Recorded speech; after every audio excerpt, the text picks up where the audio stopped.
അതായത് ഗാന്ധിയാ? അല്ല, അത് ഇവിടെ വെച്ചു ആ സ്റ്റൈലിൽ അങ്ങനെ നോക്കിയിട്ട് കണ്ടിന്യൂസ് ആയിട്ടില്ലേ? അടിപൊളി. ആദ്യം നിൻ്റെ അടുത്താണ് ചോദിക്കാൻ പോകുന്നത്. ലാസ്റ്റ് വരെ ഇല്ല, ആദ്യം ഒരു നിൻ്റെ. ഐഡിയ ഇട്ട് എന്തായിരിക്കും? ഭാരതത്തിനകത്തും ഭാരതത്തിന് പുറത്തും ഒരുപാട് ആത്മീക ആചാര്യന്മാരുണ്ട്. ഓക്കെ. പലരെയും നമ്മൾ ഒരു ദൈവിക പരിവേഷത്തിലാണ് അത്തരത്തിലുള്ള ആൾക്കാരെ കാണാറുള്ളത്. അപ്പോൾ അതുപോലുള്ളൊരു വ്യക്തിയാണ് ജീസസ് ക്രൈസ്റ്റ് എന്ന് പറയുന്ന വ്യക്തി. അപ്പോൾ ജീസസ് ക്രൈസ്റ്റ് എന്ന് പറയുന്ന ഒരു വ്യക്തി 2000 വർഷം മുമ്പ് ഇസ്രായേൽ എന്ന് പറയുന്ന ആ രാജ്യത്ത് യഹൂദ ഗോത്രത്തിലൊക്കെ ജനിച്ച ഒരു വ്യക്തിയായിരുന്നു. പക്ഷേ ഈ കാലഘട്ടത്തിൽ അദ്ദേഹത്തെ നമ്മളൊരു ദൈവത്തെ പോലെയാണ് പലരും കാണുന്നത്. അപ്പോൾ എനിക്കറിയേണ്ടത് നിങ്ങളുടെ ഒപ്പീനിയൻ എന്താണെന്ന്. ജീസസ് ക്രൈസ്റ്റിനെ കുറിച്ച് നിങ്ങൾ എന്ത് പറയുന്നു? അദ്ദേഹം ഒരു ദൈവമാണോ, അല്ലെങ്കിൽ ഒരു ദൈവപുരുഷനാണോ, അതല്ലെങ്കിൽ ഒരു ആചാര്യൻ അല്ലെങ്കിൽ ഒരു ഗുരുസ്ഥാനീയനാണോ, അതല്ലെങ്കിൽ നിങ്ങളുടേതായിട്ടുള്ള ഒപ്പീനിയൻ എന്താ? ജീസസ് ക്രൈസ്റ്റിനെ കുറിച്ച് നിങ്ങളുടെ ഒപ്പീനിയൻ എന്താ? നിങ്ങൾ എങ്ങനെയാണ് അദ്ദേഹത്തെ കാണുന്നത്? യേശു ശരിക്കും ദൈവമാണ്, മനുഷ്യപുത്രനാണ്, ദൈവപുത്രനുമാണ്, ആചാര്യനുമാണ്, എല്ലാമാണ്. പറയാനുള്ളത് ആദിയിൽ യേശു തന്നെ ദൈവമായിരുന്നു. അവൻ 2000 വർഷം മുമ്പുള്ള ആ കാലഘട്ടത്തിൽ കാര്യങ്ങളൊക്കെ ക്രൂശീകരണം ആ കാര്യങ്ങൾ ആ കാലഘട്ടത്തിൽ നിവൃത്തിയാക്കണമല്ലോ. അതിന് വചനം, അതിൽ ദൈവം വചനമായിരുന്നല്ലോ. യേശു ദൈവമാണെന്നാണ് ഞാൻ പറയുന്നത്. അപ്പോൾ വചനം ജഡമായി ഭൂമിയിൽ വന്ന് ഈ കാര്യങ്ങളൊക്കെ നിവർത്തീകരിച്ചിട്ട് ആ വചനം നിവർത്തീകരിച്ചിട്ട് മടങ്ങിയതാണ് എന്നാണ് എൻ്റെ അഭിപ്രായം. അങ്ങനെയാണ് അലൻ്റെ അഭിപ്രായം. എന്താ, മനുഷ്യർ ഒരു ജഡീകമായ ലൈഫ് സ്റ്റൈലായിരുന്നു അന്നല്ല ഇന്നും ഏകദേശം ആൾക്കാർ ജഡീകമായ ഒരു ലൈഫ് സ്റ്റൈലിലാണ് ജീവിച്ചുകൊണ്ടിരുന്നത്. എന്നാൽ യേശു അന്ന് വന്നൊരു പുതിയ ലൈഫ് സ്റ്റൈലാണ് നമുക്ക് കാണിച്ചത്. പക്ഷേ എല്ലാവരും പറയും യേശു എന്താ പാപികളെ വീണ്ടെടുക്കാമെന്ന് അങ്ങനെയാണ്. പക്ഷേ എൻ്റെ അഭിപ്രായത്തിൽ ശരിക്കും യേശു ഒരു ലൈഫ് സ്റ്റൈലും കൂടെ കൊണ്ടാണ് വന്നത്. ആ പുതിയൊരു ആത്മീയമായ ലൈഫ് സ്റ്റൈൽ നമ്മളെ പകരാൻ വേണ്ടി ഒരു ഗുരു എന്ന സ്ഥാനത്ത്, അല്ലെങ്കിൽ ഒരു റോൾ മോഡൽ എന്ന ഒരു സ്ഥാനമാണ് യേശു. അതുമാത്രമല്ല, എന്താ ബൈബിളിൽ ചേട്ടൻ പറഞ്ഞ പോലെ ദൈവം വചനമാകുന്നു എന്നുള്ളൊരു ഭാഗമാണ് പറയുന്നുണ്ട്. അപ്പം ശരിക്കും വചനം എന്ന് പറയുന്നത് ദൈവം പറയാൻ ഉദ്ദേശിക്കുന്നത് എന്താണ്, അതാണ് വചനം. ഓക്കെ, യേശു എന്ന് പറയുന്ന ഒരു വചനമാകുന്നു എന്നും ഒരു വേർഡ് ഓഫ് ഗോഡ് തന്നെയാണ് യേശു. എന്ന് വെച്ചാൽ ദൈവം പറയാൻ ഉദ്ദേശിക്കുന്നതാണ് യേശു പറയുന്നത്. അതുപോലെ എന്തോ ഒരു ആത്മീയ ഗുരു കൂടെ ആയിരുന്നു എന്നാണ് എൻ്റെ ഒരു ഒപ്പീനിയൻ. 2ാം ആദം എന്നും പറയുന്നുണ്ട്. എന്ന് പറയുമ്പോൾ എന്താ, ആദ്യം വച്ചതിനെ മാറ്റി പുതിയ ഒരു സിസ്റ്റത്തെ കൊണ്ടുവരാൻ വേണ്ടി വന്നൊരു റെവല്യൂഷണറി ആണ് ശരിക്കും. അതെ. അപ്പം എൻ്റെ ഒരു ഇതിൽ യേശു അന്നത്തെ കാലഘട്ടത്തിൽ യഹൂദ ആ ഒരു ഗോത്രം ഈ ന്യായപ്രമാണത്തിനൊക്കെ കീഴിൽ ആചരിച്ചും വളർന്നും അതിനെ പഠിച്ച് അതിനനുസരിച്ച് വരുന്ന ഒരു ലൈഫ് സ്റ്റൈൽ, ഇപ്പോൾ ആൽഡ്രിൻ പറഞ്ഞ പോലെ ആ ഒരു ലൈഫ് സ്റ്റൈലാണ് അവർ ജീവിച്ച് പൊയ്ക്കൊണ്ടിരിക്കുന്നത്. അപ്പം അതിനെ മാറ്റാൻ വേണ്ടിയിട്ട്, അതായത് അതല്ല ശരിക്കും ദൈവത്തിൻ്റെ ആ ഒരു ശരിക്കുമുള്ള ദൈവത്തിൻ്റെ ആ ഒരു ദൈവം എന്താണ് എന്ന് കാണിച്ചു കൊടുക്കാൻ വേണ്ടിയിട്ട്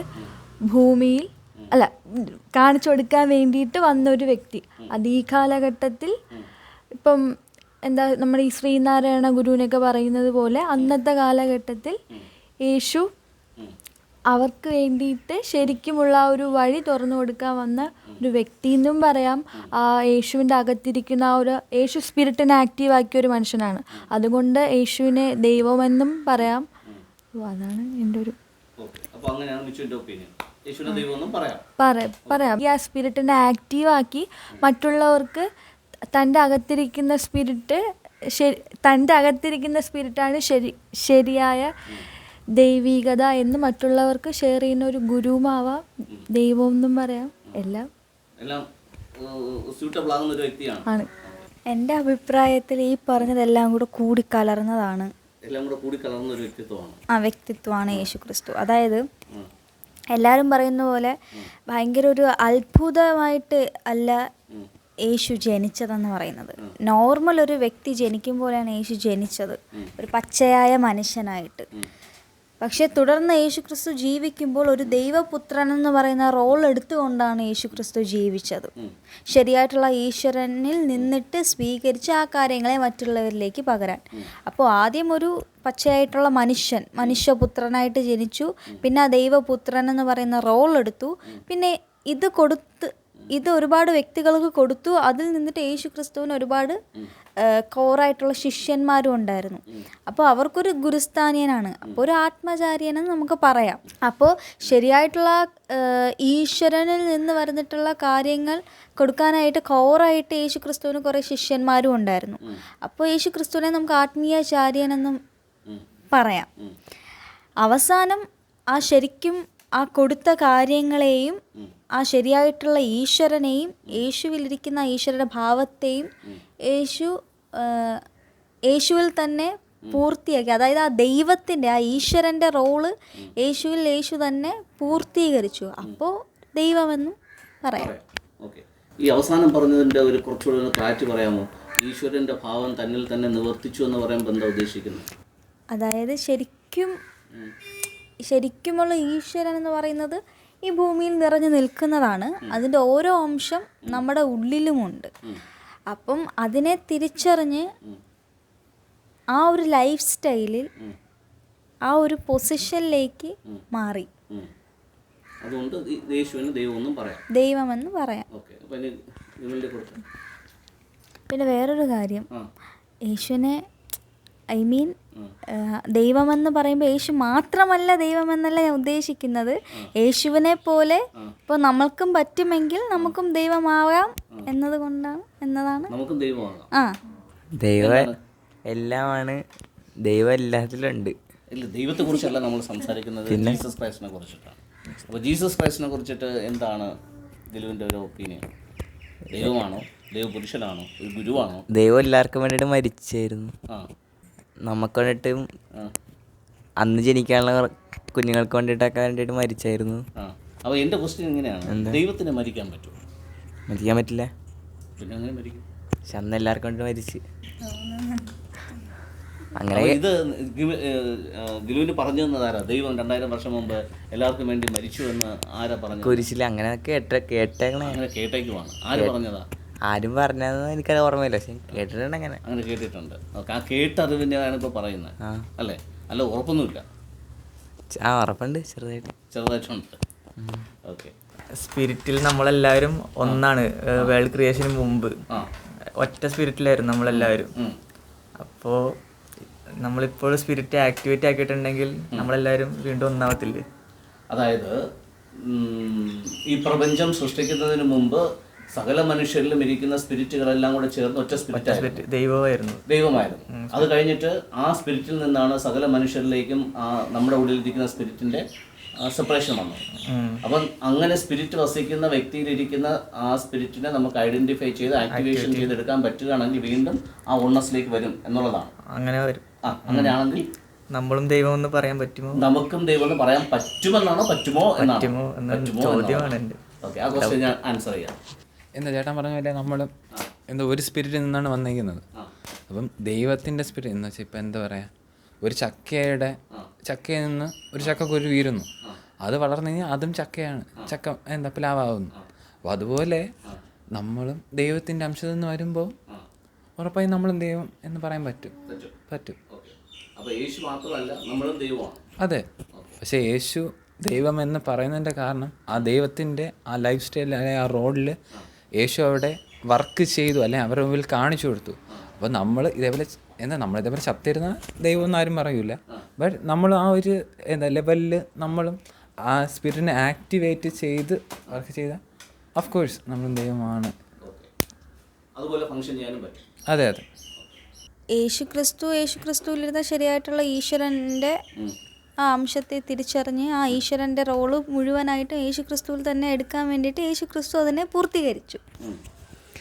അങ്ങനെ യേശുക്രിസ്തു പൂർത്തീകരിച്ചിട്ടുണ്ടെങ്കിൽ യേശുക്രിസ്തു മാത്രമല്ല, വേറെ ഏത് വ്യക്തി ആയിരുന്നാലും ആ വ്യക്തി തൻ്റെ ഉള്ളിലെ ശരിയായിട്ടുള്ള ഈശ്വരൻ്റെ അംശത്തെ അറിഞ്ഞ് ആ ഈശ്വരൻ്റെ റോൾ തന്നിൽ നിവർത്തീകരിക്കാനായിട്ട് ശ്രമിക്കുകയാണെങ്കിൽ, അത് പൂർത്തീകരിക്കുകയാണെങ്കിൽ അദ്ദേഹത്തെയും ദൈവമെന്ന് വിശേഷിപ്പിക്കാം. ഇന്ന് നമ്മൾ ലോകത്തിൻ്റെ മതം എടുത്ത് നോക്കിക്കഴിഞ്ഞാൽ പ്രബലമായി നിൽക്കുന്ന ഒരു മതമാണ് ഇസ്ലാം മതം.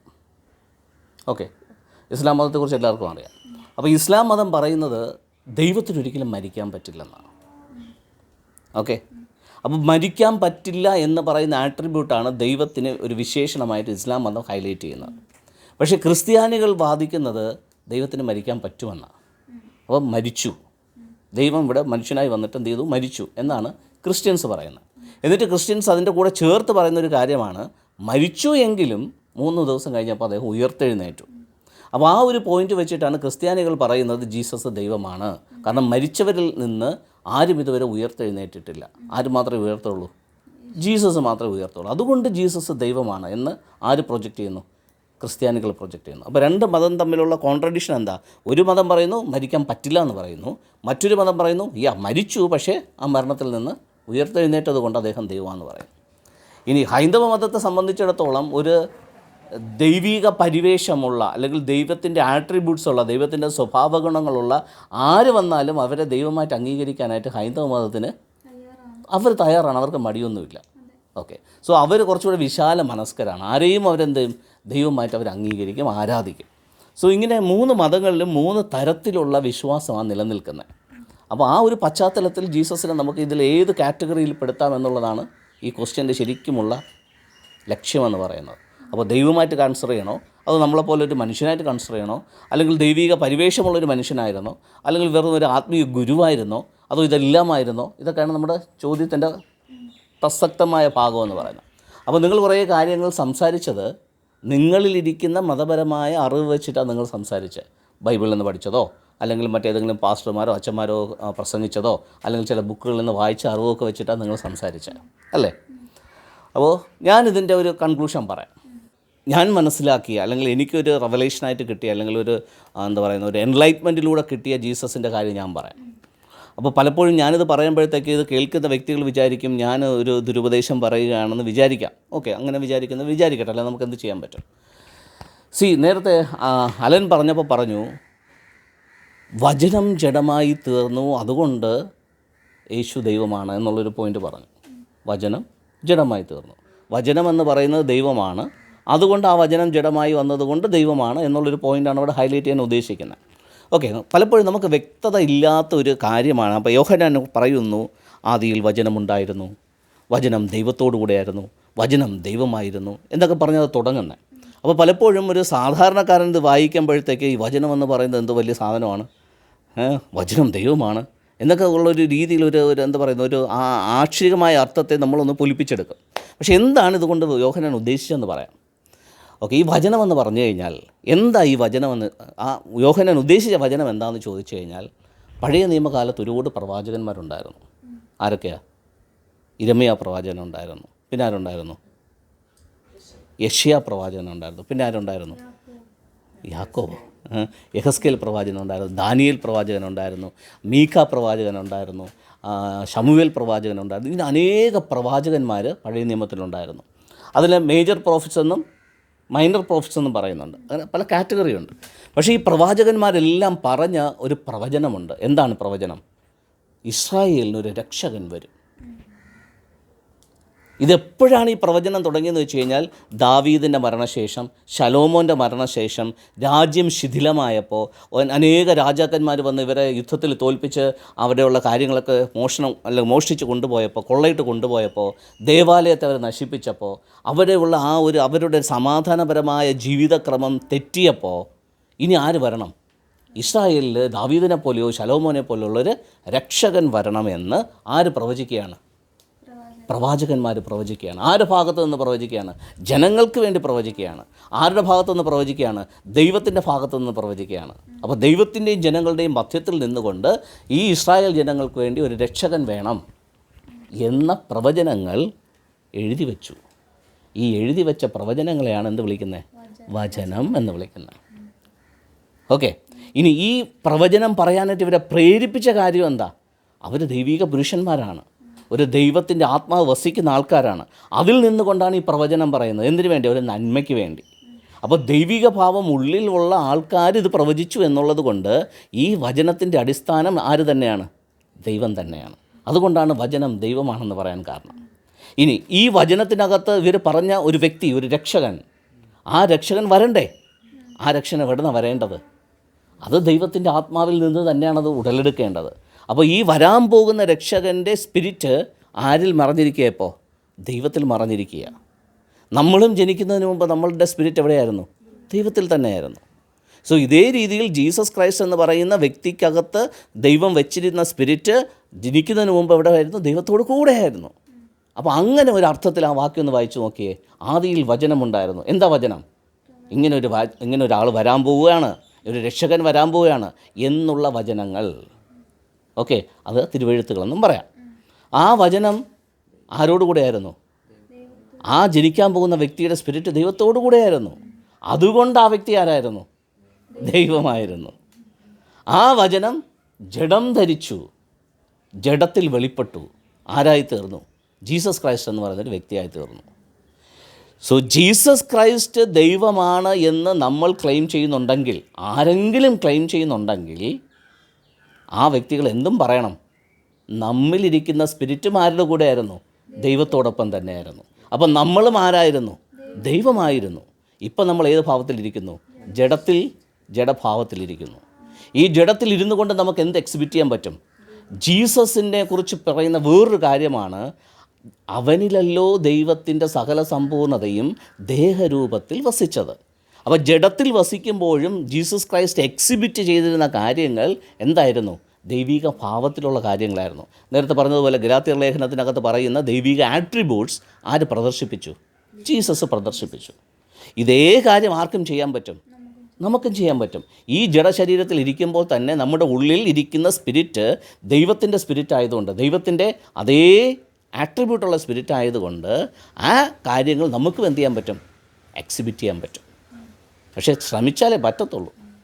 ശ്രമിക്കുക എന്ന് പറഞ്ഞാൽ ആ സ്പിരിറ്റിനെ നമ്മിലൂടെ ജീവിക്കാൻ നമ്മൾ അനുവദിക്കുമ്പോഴേ പറ്റത്തുള്ളൂ. അപ്പോൾ ജീസസിന് മാത്രമല്ല ഇത് പറ്റുന്നത്, ആർക്കും പറ്റുമെന്നാ? നമുക്കും പറ്റുമെന്നാണ് ബൈബിൾ പറയുന്നത്. പക്ഷേ മതം പറയുന്നത് എന്താ? ഇത് ജീസസിന് മാത്രമേ പറ്റുള്ളൂ. പക്ഷേ ബൈബിൾ പറയുന്നത് എന്താ? നമുക്കും പറ്റുമെന്നാ. ഓക്കെ, ഒരു വാക്യമുണ്ട് റോമാലേഖനത്തിനകത്ത്.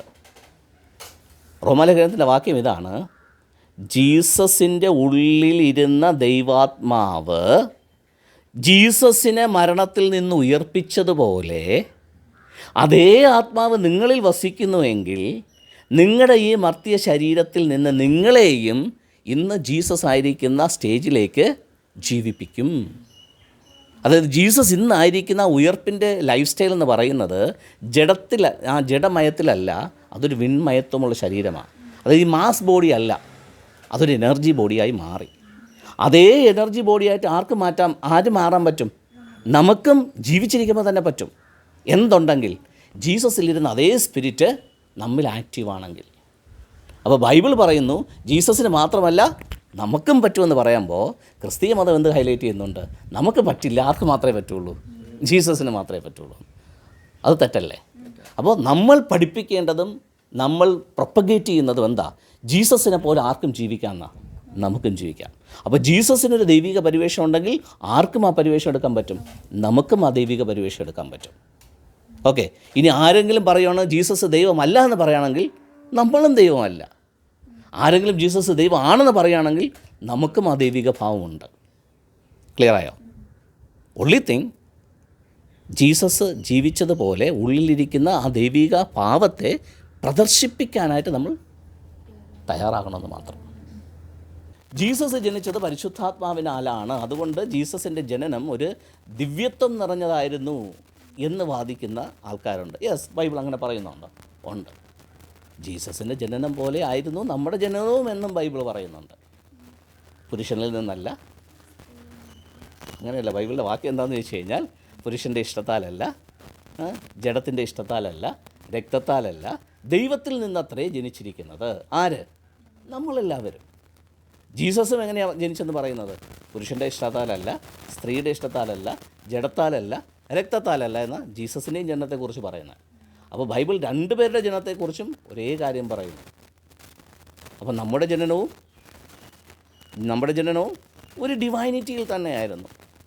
ഓക്കെ, അപ്പോൾ അതുകൊണ്ട് ജനനത്തിൻ്റെ കാര്യം പറയുമ്പോഴും ജീസസിനെ എക്സ്ക്ലൂഡ് ചെയ്ത് നിർത്താൻ പറ്റില്ല. ജീസസിൻ്റെ ജനനം പോലെ തന്നെയായിരുന്നു നമ്മുടെയും ജനനം. അപ്പോൾ ബൈബിൾ വെച്ചിട്ടാണ് നമ്മൾ ഇതിനെ പഠിക്കാൻ ശ്രമിക്കുന്നത് എന്നുണ്ടെങ്കിൽ ജീസസിനെ സെപ്പറേറ്റ് ചെയ്ത് നമ്മളെ സെപ്പറേറ്റ് ചെയ്ത് രണ്ട് തട്ടായിട്ട് നിർത്താൻ പറ്റില്ല. ബൈബിൾ പറയുന്നത് നമ്മളും ജീസസും ഒരേ തട്ടിലെന്നാണ്. അങ്ങനെയാണ് പിതാവാം ദൈവം കാണുന്നതെന്നാണ് ബൈബിൾ പഠിപ്പിക്കുന്നത്. ഓക്കെ, അപ്പോൾ നമ്മൾ സംസാരിച്ചതെല്ലാം ഏതിനെ ബേസ് ചെയ്താണ്? ബൈബിളിൻ്റെ ബേസ് ചെയ്ത് തന്നെയാണ്.